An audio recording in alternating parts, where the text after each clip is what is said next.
Je ne savais pas si bien dire.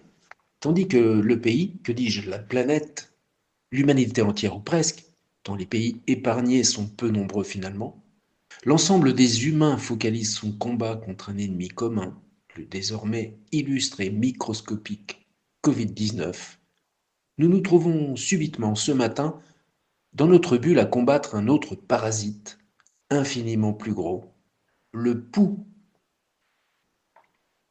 Ça me gratte la tête, m'avait dit Apolline mardi dernier. Et moi, stupidement, préoccupé par d'autres immanences, je ne pris pas la mesure de la probable invasion. On arrive au printemps, pensais-je. Ce n'est plus la saison des poux. Fautive négligence. Croyais-je moi-même à pareille dérobade? Pas sûr, mais le fait est que je laissais de côté l'alerte, dont le souvenir même s'envola dans l'instant. Mais si, je te l'ai dit, insiste ma chère tête blonde. Oui, même que tu as dit que tu le dirais à maman, ajoute Florie. Diantre. J'étais donc coupable, pris les doigts dans la confiture de la négligence. Il convenait maintenant d'assumer. Parce qu'en effet, face à pareille alerte, c'est la maman qui aura la délicate mission de contrôler les tignasses. Œil de lynx ou œil un peu plus vif que le mien, tout simplement. Même chaussé de mes lunettes, dans le flou de mon imprécise mise au point, il faut vraiment que le spécimen soit assez développé pour que je le distingue. Qu'il consente quelques instants à se laisser admirer en pleine lumière printanière pour que je le saisisse au plus fort de sa digestion. Il serait temps que tu changes de lunettes, me dit-on parfois. Certes. Et que je prenne ces divers rendez-vous procrastinés, dont la liste s'allonge dans la même désolation que mes jours. Je l'observe donc, gras et ventru, qui confirme par son obésité la datation assez ancienne de l'infestation. Bah, de mardi dernier au moins. Un peu plus même. Il s'agit plutôt d'un souvenir des derniers jours de collège. Le fameux vendredi d'avant la fermeture des écoles. Le vendredi d'avant le jour d'après. Quand on pense que l'on se retrouve à devoir lutter contre les poux en plein confinement, c'est quand même un comble. Il ne reste plus qu'à aller en pharmacie puisque les stocks de la réserve tribale ne contiennent plus assez du magique insecticide pour traiter l'ensemble de la fratrie.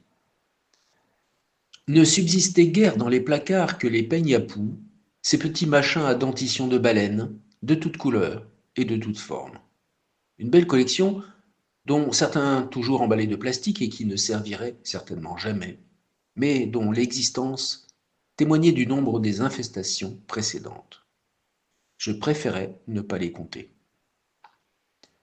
À raison d'une moyenne de 20 € le flacon de shampoing, mieux valait pour mon moral et ma bonne humeur du jour ne pas estimer le budget d'Iméticone depuis la première infestation. On devait être approché gentiment du coût d'une location de vacances. Fantastique. Allez, pensons à autre chose. Sans compter que sulfater la fratrie ne suffirait peut-être pas. J'avais eu la coupable faiblesse de m'assoupir sur le canapé le temps de courtes siestes, la tête enfouie sur les poilus coussins habitués à nos chères petites tignasses. Je vais me tondre, dis-je dans le fol espoir d'échapper pour cette fois au diméticone. Pas encore passé au contrôle moi-même, je ne sais pas si œil de lynx l'entendra de cette oreille. Tu en profiteras pour prendre aussi 2 boîtes de paracétamol, me suggéra-t-on au moment de sortir. Ça peut servir. Me voici donc parti à vélo, une attestation dérogatoire en poche, en quête de mon traitement anti-poux. Pas très fier de moi avec ma ridicule liste de produits à acheter en pharmacie. Pas très à l'aise avec l'éventualité de devoir justifier de l'urgence vitale d'un insecticide en pleine pandémie mondiale. Si d'aventure j'étais arrêté par de zélés agents de la maréchaussée locale. On imagine d'ici la plaidoirie. Je ne suis pas mourant encore, excusez-moi du peu, je ne suis qu'un modeste pouilleux. J'entre dans la première échoppe à Croix-Verte, ma première sortie depuis quelques jours. Je suis un citoyen plutôt obéissant quand je comprends et adhère au motif de l'injonction. L'occasion de mesurer dans la vraie vie du quartier d'Alice l'état de perception du risque. Les trois commerçants sont gantés, masqués, mais aussi serviables qu'en temps normal. Ce qui l'est moins, c'est la distanciation des clients dans la liste d'attente. Ah tiens, on ne fait plus le malin, on ne moufte pas. On garde son mètre de distance. Certaines personnes portent elles aussi des masques. Lorsque vient mon tour, le valeureux apothicaire ne paraît pas le moins du monde surpris par ma dérisoire requête, ni choqué de la petitesse de mon misérable tracas. Le diméticone demeure en vente libre. Enjoignons-nous. À ma grande surprise, c'est le Doliprane qui pose souci. Une seule boîte, monsieur, je suis désolé. Une seule par personne et je dois prendre votre carte vitale pour vous enregistrer. Comprenez que ce serait trop facile, les gens iraient faire toutes les pharmacies pour faire des stocks. La pénurie atteint donc le paracétamol, rejoignant ses petits copains les tests de dépistage, les masques, les gels hydroalcooliques, les lingettes désinfectantes et les respirateurs artificiels. Tout va pour le mieux. Tout obnubilé qu'il est par le chiffre atteint ce soir, 1131 victimes du Covid, le pays entier ne fait aucun cas du massacre se préparant dans le secret de notre chaumière, les hontés génocides de nos animaux domestiques. Ce soir, ça geint fort, mais ce sont bien les enfants qui se plaignent, pas les indésirables qu'on extermine. Ces derniers se laisseront traiter sans barguigner. Les poux n'ont pas la capacité de se défendre ou de fuir. Masse grouillante et irréfléchie, leur seule chance de survie en tant qu'espèce. Et face à nous, le nombre. La nature est bien faite.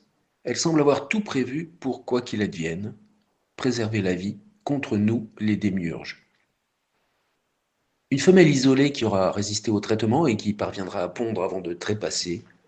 Quelques lentes dont les coques sont imperméables à l'insecticide et que les dents de baleine de nos peignes auront manqué. C'est la guerre.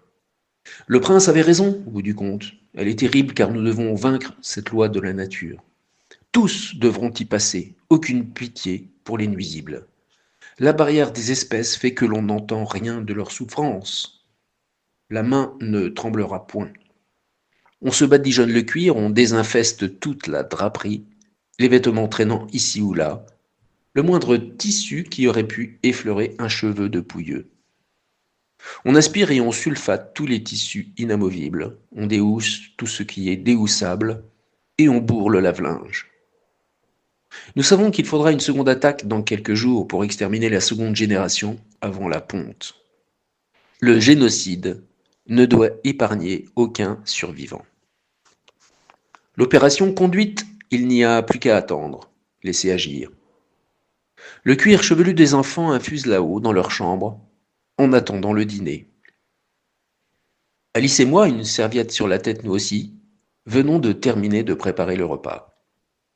La situation est sous contrôle. Nous décidons de nous octroyer un petit moment de détente après toute cette agitation, une récompense après l'effort. Sortir quelques instants malgré la fraîcheur du début de soirée, des odeurs acides de notre piège létal. Alice a ouvert une bonne bouteille pour nous remettre. Un Bordeaux tannique à souhait de 2013. Nous trinquons, assassins et fiers de l'être, à la mort inéluctable de ces milliers de parasites. C'était eux ou nous, me dit mon bel amour avec la sérénité du devoir accompli. Et elle a parfaitement raison. Je découvre chaque jour un peu plus la maîtresse de maison qui se cachait derrière la femme, derrière l'amante. La mère de famille régnant sur ses sujets, objet de son amour et de sa vigilance. Le contact de sa peau me régénère, tout autant que le vin ravit mes papilles. Je tente de la réchauffer car je sens bien que ses bras ne sont plus que chair de poule. Nous devrions rentrer, tu es gelé. J'ai froid, mais je suis bien, ici avec toi.